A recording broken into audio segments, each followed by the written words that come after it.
사랑의 아버지 하나님, 우리들에게 또 새로운 하루 주시고 생명 주시고 호흡 주셔서 우리가 살아있는 동안에 주님을 알게 하시고 또 전하게 하시는 귀한 복 주셔서 감사합니다. 아버지 하나님, 이 시간 동방 박사들이 별을 보고 예수님을 찾아 왔던 이야기를 함께 살펴보겠습니다. 아버지 하나님, 우리에게도 동방 박사들의 믿음을 허락하여 주시고 초라한 외형 속에 구유에 누워있는 아기를 보고 세상의 구주로 인식하였던 그들의 훌륭한 믿음, 우리도 갖게 도와주십시오. 우리도 너무 자주 외형의 모습을 보고 우리의 신뢰와 믿음을 거는 때가 많습니다.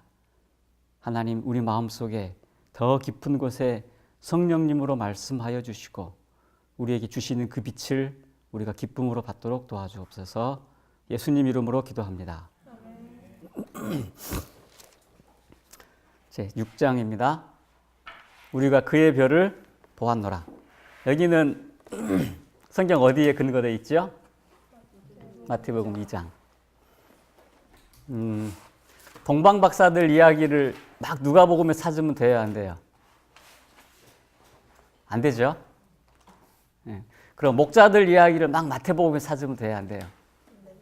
안 됩니다. 안 됩니다. 아마 이제 어떤 분들이 이렇게 설명하시대요. 제가 아주 옳다고 제가 고개를 끄덕였습니다.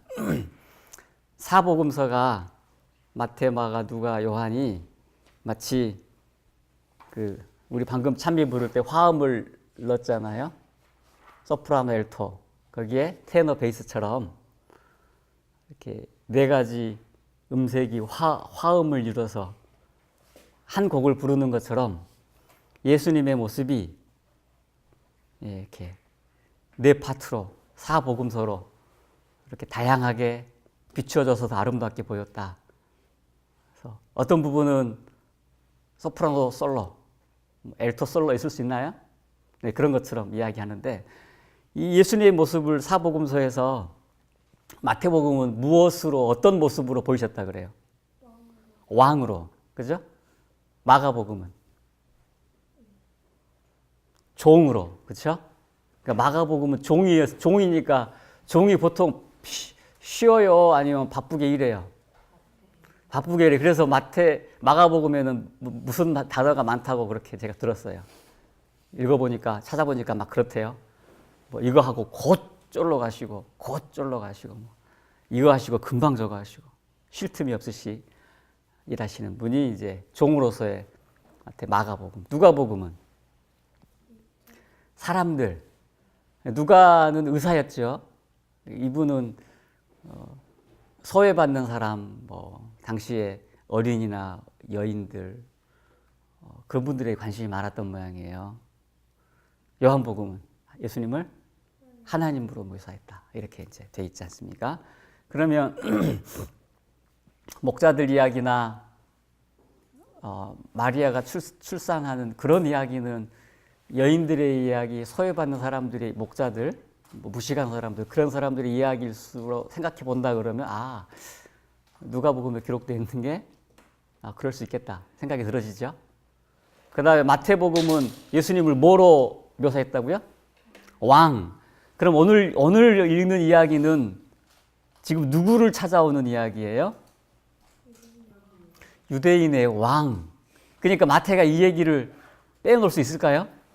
딴 사람들은 바쁘고 다른 게 더 중요하다고 생각해서 다른 걸 먼저 기록할 수 있어도 마태는 꼭 이야기를 써야 되는 거예요. 왜? 예수님을 왕으로 묘사했으니까. 자, 6장에 여러분들이 이 가지를 별로 하셔도 됩니다. 왜? 6장. 우리가 그의 별을 보았노라. 이 누가 하는 얘기입니까?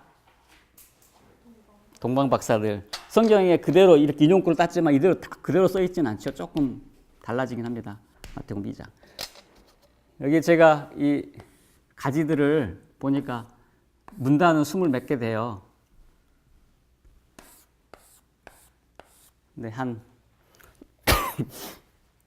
죄송합니다. 이 한 9개를 묶어봤어요. 첫 번째, 동방박사 이렇게 써봤네요. 맨 첫 번째 문단에 보면 이제 성경절이 나오죠. 마태복음 2장 1절 2절이 나오죠. 그죠? 여기를 헤롯 때에 이렇게 시작해요. 그죠? 헤롯 때 누가 있었어요? 동방박사가 왔어요. 와서 물었어요. 뭐라고 물어요? 유대인의 왕이 어디 있냐 이렇게 물었잖아요. 그죠? 그래서 왜 어떻게 됐던데? 우리가 지금 별 보고 왔노라 이렇게 돼 있죠. 무슨 별? 그의 별 이렇게 돼 있어요. 그의 별. 헤롯이 이 말 듣고 어느 부분에 귀가 번쩍 뜨였어요? 왕. 이제 어디서 구테타가 일어나나 그랬겠죠. 근데 실제로 이 동방박사들이 두 번째 문단, 동방박사들이 어떤 분들이었다고 묘사가 돼 있어요? 철학자, 혹시 모르겠어요. 천문학자였는지도, 그죠? 별을 보고 관심을 가졌던 사람이니까. 근데 이 옛날에 이런 박사들은, 이런 사람들은 마술하고 그런 사람들이었다 그러면 이방에서 대부분 사기치고 등쳐먹는 사람들인데 이 사람들 어떤 사람이었다 그래요? 명문가였고 또 유력하고 재물도 많고, 재물이 많았는데 청렴했다고 돼 있죠? 또 뭐 지식도 많이 배웠는데 지혜로웠다고 그랬죠?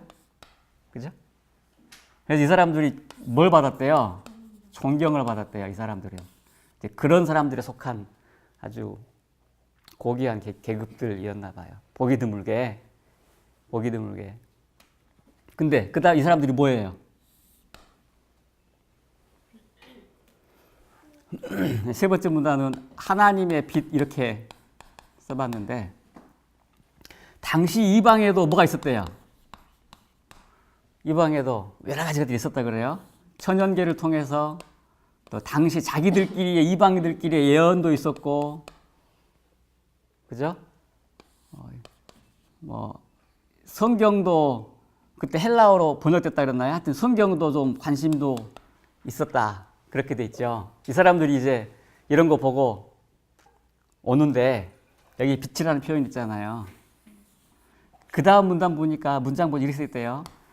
이 사람들이 빛을 어떻게 했대요? 환영했대요. 그러니까 하나님께서 어떻게 주셨대요? 빛을 더 주셨대요. 빛에 대한 첫 번째 우리의 태도와 반응이 하나님께서 더 큰 우리에게 무엇을 주시는지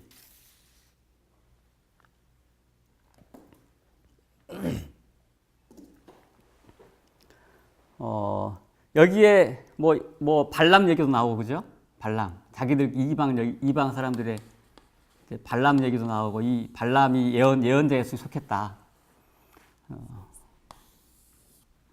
그 다음 문단을 이제 드디어 이 사람들이 이제 별을 보고 옵니다. 그죠? 여기서 보니까 이 사람들이 별을 언제 봤대요? 바로 그 밤. 무슨 밤? 베들레헴에서 목자들이 천사들의 그 찬양을 다 듣고 막 했던 그 밤. 근데 그 빛이 곧 사라졌다 그랬잖아요. 그죠? 천사들이 다 사라지고 빛이 없어졌다 그랬죠. 근데 다시 천사들의 무리로 빛이 하나 다시 별이 생겼대요. 그래서 요 별을 봤대요. 요 별을 보고 어떻게 했어요? 막 물었어요. 연구했어요. 이거는 심상치 않은 별이더라고 감명을 받고 막 별을 찾았어요. 연구를 했더니 민수기 24장 17절에 한 별이 야곱에서 나오고 한 홀이 이스라엘에서 나온다라고 하는 이 발람의 예언을 발견하고 그 사람들이 아까 말한 여기 더 큰 빛을 발견하고서 이제 꿈을 꿨대요. 꿈을 꾸고 네 번째. 그 다음 어떻게 합니까? 별을 보고 출발을 하죠. 아브라함이 갈 바를 알지 못한 것처럼 믿음으로 출발했다 그래요. 제가 아침에 걸어왔거든요. 이쪽에 저희 집에서 이쪽에 걸어오는데 별이 하나 보이대요. 무슨 별? 금성? 아주 밝은 별. 아주 밝은 별이 있어요. 그보다 훨씬 더 밝았겠죠. 그럼 이 사람들이 뭘 보고 움직여야 돼요? 별 보고 움직여야 돼요. 여행이 야간 여행이에요? 주간 여행이에요? 야간 여행. 깜깜한데 속도를 많이 낼 수 있었을까요? 하여튼 깜깜한데 야간에 별을 보고 찾아가는 거예요. 밤새 무슨 얘기하면서? 우리 저번에 목자들처럼 ING네요, 그죠? 뭐 하면서? 예언 얘기하고 기도하고 우리에게 보여준 이 별이 구주가 어떤 분인지에 대한 이야기들을 서로 막 하면서 거기를 찾아가는 거예요. 아이들 동화 듣는 동화 들어보니까 어떤 분이 이렇게 상상을 했더라고요. 여관에서 머물면 어떤 사람들이 와가지고 보통은 밤에 자고 가는데 이 사람들은 밤새 와서 아침에 도착해가지고 방 빌려달라고 해서 낮에 자고 그 다음날 저녁 때 출발하고 막 그랬나 봐요. 그죠? 그렇게 해서 몇 날 며칠이 그랬는지 몰랐지만 이제 여행을 옵니다. 여행을 해요. 출발을 하고 드디어 도착을 했겠죠. 얼마 걸렸는지 몰라요. 어디에 별이 멈췄어요? 예루살렘에. 그 무슨 기대를 해요? 별이 없어졌으니까 여기 왔다. 예루살렘이다. 그러면 이제 여기에 유대인의 왕이 있겠구나. 왜? 예루살렘 왕이 있는 곳이니까. 근데 막상 가보니 사람들이 아는 사람이 있어요, 없어요? 없어요. 그래서 성전으로 가요. 성전에 갔더니 제사장들이 뭐래요? 무시하지요? 이렇게 훑어봐요. 이렇게. 행색을 보니 이방인인데 하나님의 무슨 이런 이 빛을 이방인들이 무슨 취급한다고 그러나 이렇게 훑어보았겠죠. 모르겠어요. 제가 아침에 걸어오면서 가만히 생각해 봤는데 책에도 없고 성경에도 없는 이야기지만 왜 그때 예루살렘에 아는 사람이 아무도 없었을까? 정말로 시므온과 안나도 그들의 기도처럼 이제 내가 구주를 보았사오니 나를 놓아주셔서 그래가지고 진짜로 40일 만에 봉헌하고 금세 돌아가셨나? 그죠? 그랬을 수도 있겠어요, 어쩌면. 그러니까 아무도 모르는 거예요. 시므온과 안나도 못 만났어요. 이 동방 박사들이. 그렇겠죠? 그래서 아무도 관심이 없어서 이 사람들이 좀 굉장히 당혹스러웠겠어요. 그죠? 분명히 자기들이 출발할 때는 확신을 가지고 출발했는데 여러 가지 자기들이 가지고 있는 문헌, 예언, 성경에 나오는 말씀을 가지고 도무지 설명할 수 없는 별을 보고 딱 출발을 했는데 확신에 가득 차서 왔더니 아무도 몰라요.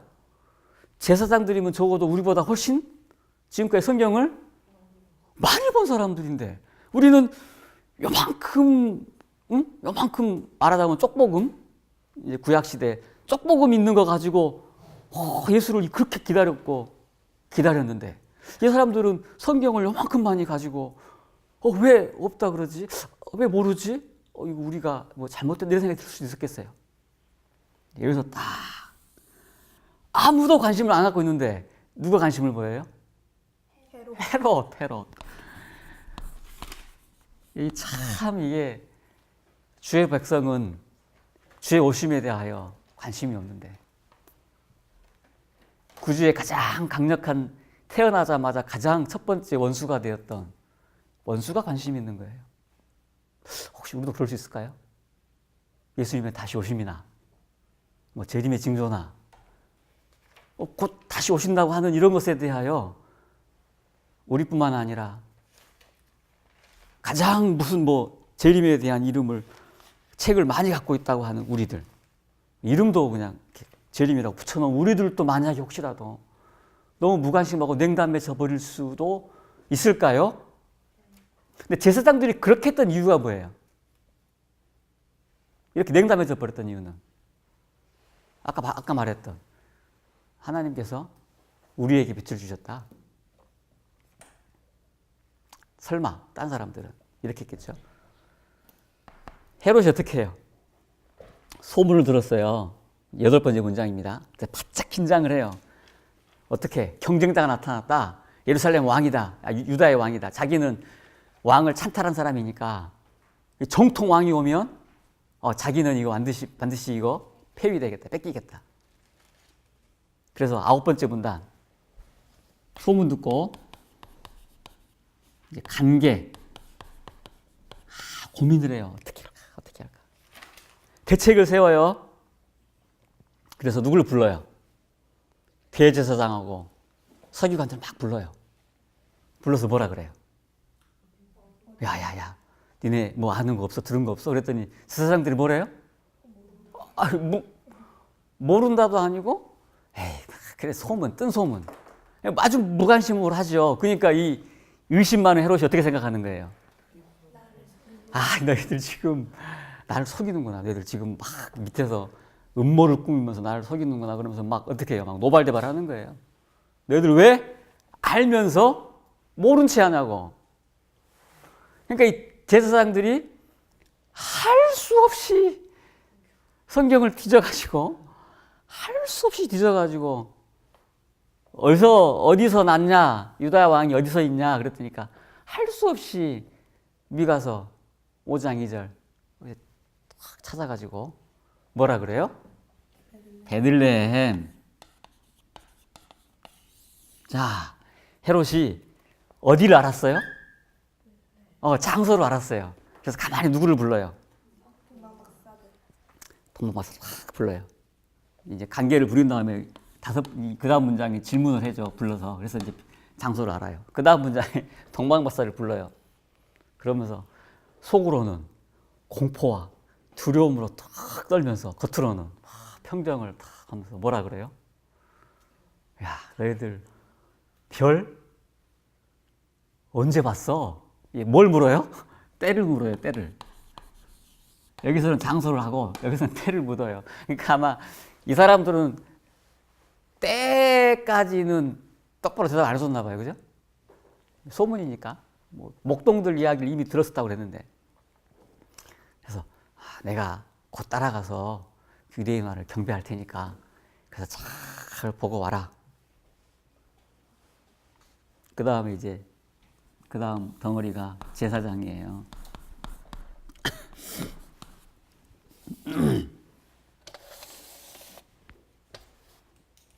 참 제사장들은 이 보니까 뭐가 문제 같아요. 이 제사장들의 태도가 이 사람들이 진리를 가지고 있는 사람들인데 뭐가 문제예요? 교만함, 시기. 교만은 우리가 진리를 가지고 있다. 다시 우리만 진리를 가지고 있다. 시기. 이방인에게? 그러니까 제사장들이 목동 얘기 들었어요. 그죠? 목동 얘기 듣고 뭐라 그래요? 이 무식한 사람들. 그죠? 동방박사 이야기 들었어요? 뭐라 그래요? 천한 이방인들. 하나님께서 우리들에게 알려주시지 않고 이렇게 하실 필요 없다. 근데 실은 우리 읽었잖아요. 천사들이 이 기쁜 소식을 알려주려고 제일 먼저 어디를 갔대요? 이 사람을 찾아갔대, 이 사람들. 그렇게 돼 있죠?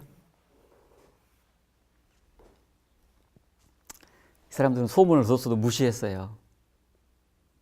이 사람들이 곤경에 처했어요. 난감했어요. 만약에 이런 소문들이 진실로 밝혀지면 자기들이 뭐가 되는 거예요? 진리의 해석자라고 생각했는데 멍청이가 되는 거예요. 사기꾼도 될 수도 있고. 지무태만. 그러니까 만약에 정말 이때라도 이 사람들이 야, 우리가 진리의 해석자라고 했지만 정말 우리가 잘못됐구나 했으면 어떻게 해야 돼요? 베들레헴에 찾아가야 돼요. 배워야 돼요. 들어야 돼요. 근데 그거 안 한 거예요. 왜? 교만해서.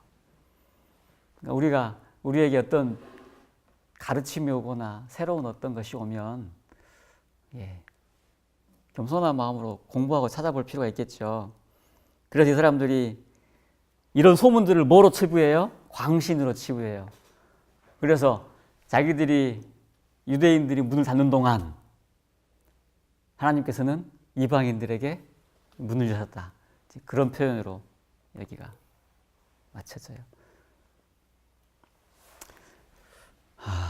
이 장에서 가장 중요한 부분이 어딜까요? 이 동방박사, 우리가 그랬잖아요. 한 장에서 구원이 되시는 예수님을 찾아보자 그랬잖아요. 그럼 어떤 부분이 제일 중요할까요? 이 다음 부분이겠죠. 드디어 동방박사들이 베들레헴에서 누구를 만나요? 아기 예수를 만나. 예수님과 만나는 장면, 이 장면이 우리에게 구원이 될 수 있겠죠. 뭐 제사장들 보는 거는 야, 우리는 저렇게 되지 말아야지라고 하는 경계를 찾고 교훈을 찾을 수 있을지 몰라요. 예수님은 이제 만나러 가는 거예요. 근데 보세요. 여기서 별을 보고는 이런 여러 가지 천연계나 뭔가들 보고는 확신을 가지고 나왔다 그랬어요. 이쪽에서. 여기서 헤롯 만나고 제사장 만나고서는 뭘 가지고 성문전에 들어갈 때보다 나올 때는 확신이 떨어졌다고. 실망도 하고. 야, 우리가 지금 이거 헛짓거리 하고 있나? 보세요. 예루살렘 성전에서 나올 때, 헤롯 만나고 나올 때 별을 보고 나왔나요? 아니에요. 별도 없이 소문에 의해서 베들레헴이래더라. 그 말 듣고 나온 거잖아요. 그래서 어스름할 때 나왔어요. 그랬더니 갑자기 뭐가 떴어요? 와, 별이 뜬 거예요. 그러니까 뭐라고 써 있어요? 성경에 보면 가장 크게 기뻐했다. 이 기뻐한다는 말이 2번. 얼마나 기뻤으면 이 점잖은 사람들이. 그래서 드디어 누굴 만납니까? 근데 이 목동들한테는 뭐에 쌓인? 강보에 쌓여 구유에 놓인 이렇게 해서 표적을 그렇게 말했기 때문에 이게 새로 오신 왕이 어떻게 구유라고 하는 강보에 쌓였다라고 하는 비단이 아닌 비단천이 아닌 자색 근천이 아닌 그랬다 그러니까 구주의 초라함에 대한 약간의 힌트라도 있었어요. 이 사람들한테는 그게 없었잖아요. 그래서 베들레헴에 딱 갔더니 이제 베들레헴 소문이 다 났죠. 베들레헴 가서 물어보니까 다 저기 그래요. 갔더니 모르겠어요. 정말로 이렇게 찾아가 보니까 아직 예수님이 구유에 계셨나 봐요. 여러 날이 지났는데도.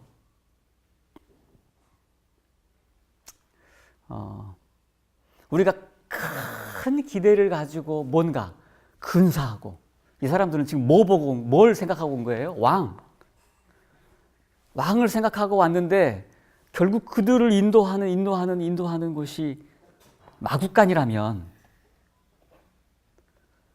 이 사람들이 마음에 가질 수 있는 의문들이 있을까요? 있었어요. 근데 이 사람들은 그 초라한 외형 안에 신성이 임재하는 것을 보고 그걸 인정하고 거기서 경배를 드리죠.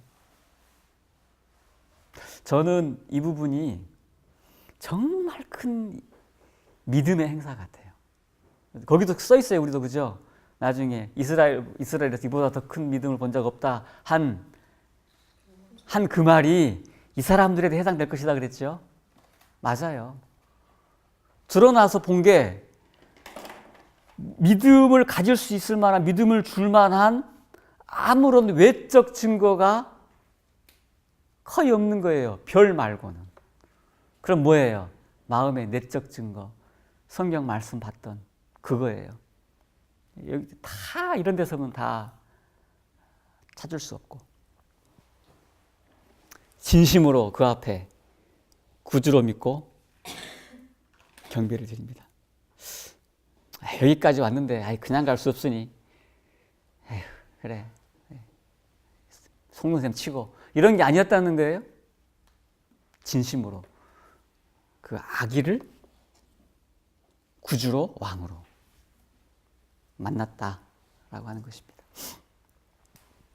그리고 나서 꿈을 꿔요. 이제 피난 갑니다. 그죠? 그래서 헤롯의 의중을 간파를 못했는데 다시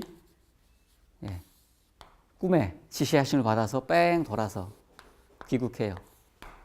요셉도 어떻게 해요? 요셉도 여기 보면 뭐라고 썼어요? 밤중에 그랬죠. 아마 이야기를 듣고 즉시 움직이 즉시 곧바로 지체하지 않고 순종했다고. 그래서 어디로 가요? 애국으로. 애국으로 지체하지 않고 또 피난을 갑니다. 근데 이 사건을 통해서 오래도록 사람들의 관심이 집중됐어요. 여기 일들을 여기서 몇 번 또 간략하게 반복을 하는데 어떤 것에 집중이냐? 박사들이 동방에서 박사들 차림새 이상하게 온 사람, 낙타 타고 온 사람들이 한 이야기들, 백성들의 무관심, 유대인들의 제사장들의 무시, 헤롯이 경노해가지고 제사장들을 다시 다그친 일, 이런 이야기들이 전부 다 어떻게 됐다고요? 깔때기처럼 관심을 집중시켜가지고 뭐에? 메시아에 대한 예언과 성취, 그 사실에 대하여 사람들의 관심을 집중하게 됐다는 것이에요. 이제 예물 이야기가 한번 나와요. 동방 박사가 3명이었을 거라고 생각하죠. 예물이 3가지여서. 그렇죠? 하나님께서 이 세상에 천지에 부족한 것이 없는 분이지만 이 피난 자금을 동방에서 온 이분들의 마음에 진심으로 담은 이야기, 이것으로 삼으셨다. 사단은 끊임없이 죽이려고 계속 사단은 하는데 피난은 이 자금을 이들의 예물로 했다.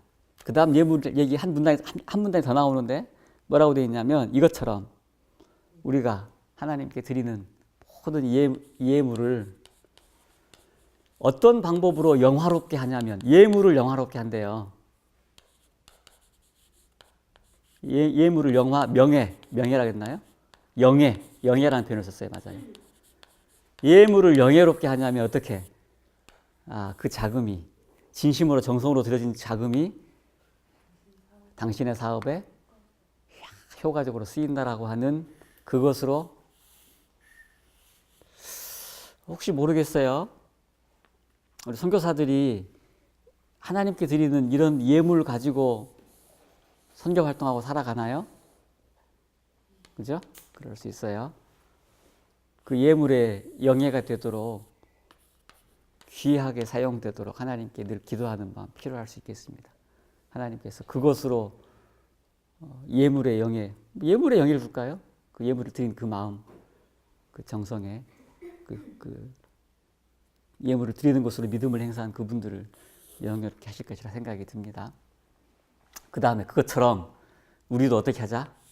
우리의 재물과 재능을 어떻게 하자?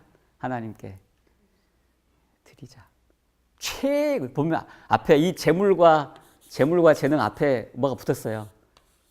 최상급, 우리의 최고의 가장 좋은 이런 게 붙었어요. 그죠? 이거를 하나님께 드리자 해놓고 뭐라 그랬냐면 어떻게 드리자? 아낌없이 드리자. 그렇게 하면 하나님께서 영예롭게 하신다는 거예요.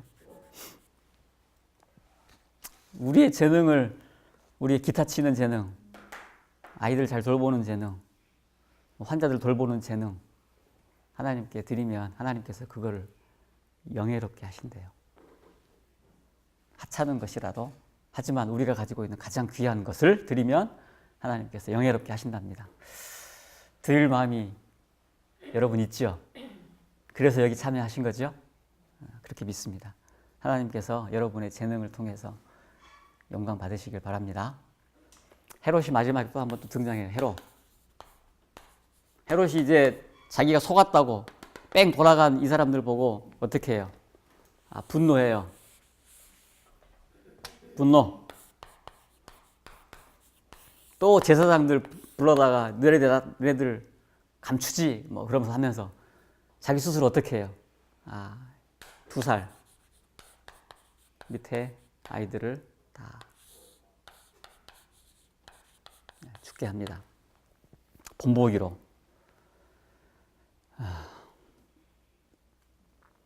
이것이 자업자득이라고 표현했어요. 만약 그들이 진실하고 겸손했으면 아마 이런 헤롯의 분노를 피할 길을 주셨을 그분이신데, 여기 보면은 이스라엘 백성들의 여러 가지 얘기가 나오는데 한번 제가 쭉 불러볼까요?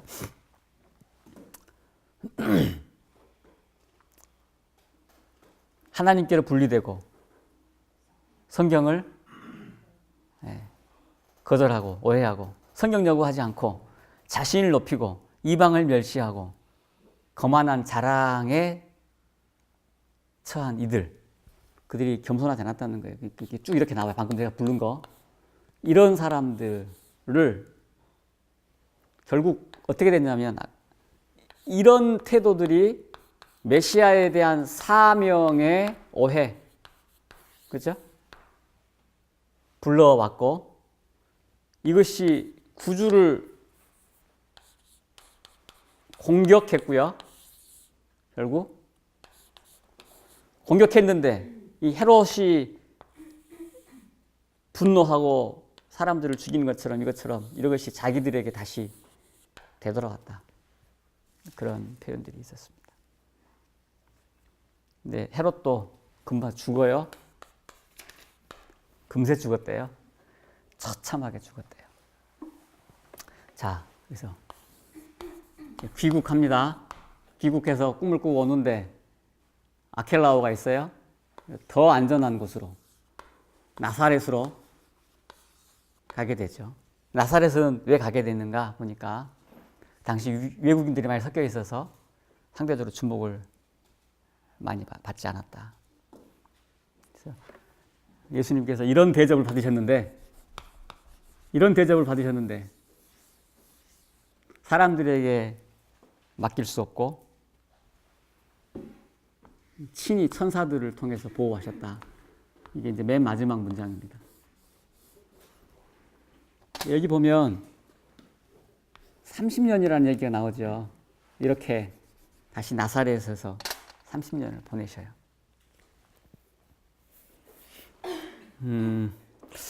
제가 이런 생각을 해봤네요. 목동들이 베들레헴에서 그 별을 보고, 그죠? 예수님 만났다고, 구주 만났다고 막 소문내고 다녔잖아요. 그들의 삶이 좀 달라졌을까요? 오래도록 그런 얘기 했겠죠? 예수님 만난 사람들 얘기하는 거예요, 지금. 시므온과 안나도 예수님 만났죠? 근데 동방박사 얘기로 봤을 때, 제 추측이에요, 그냥. 성전에서 그들을 못 만났다고 하는 거 보니까 돌아가셨나 봐요, 정말로. 동방박사들은 왔다가 이제 갔죠? 그러면 이 사람들의 관심은 돌아가서 자기 고국으로 돌아가서 본래 있던 데로 가서 관심이 어디에 있을까요? 언제 우리가 경배하고 온 그 어린 아기, 유대인의 왕 메시아가 도대체 언제? 그죠? 목동들이 몇 살이었을지 몰라겠어요. 이 사람들이 젊은 사람들이 안 왔겠어요? 그래도 뭐 30이었다 그러면 30세, 60살까지 목동들이 다시 예수님께서 공생애에 나타나실 때까지 기다렸나 봐요. 또 이제 일단 굿즈는 오셨는데 다시 또 기다리는 거예요. 한 20년쯤 돼가지고 이게 우리 그때 가서 그게 아니었나 봐. 동방박사들이 그럴 수도 있을지 몰라요. 그죠? 아무리 유대 쳐다봐도 저 상황이 심각하면 심각했지 뭐 나아지는 거 별로 없네? 3명이었다 그러면 그 중에 한두 명 혹시 죽었을 수 있어요? 근데 그들은 제가 지금 말하는 것처럼 이랬을까요? 아니었겠죠. 그들 마음속에 뭐가 있어요? 가장 빛나는 빛 봤잖아요. 예수님 봤잖아요. 목동들 자기 죽을 때까지라도 베들레헴 이야기를 계속 했겠죠. 그치지 않고.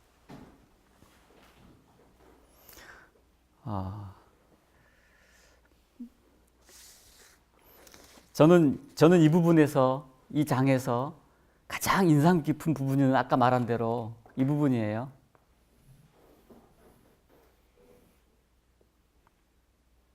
네.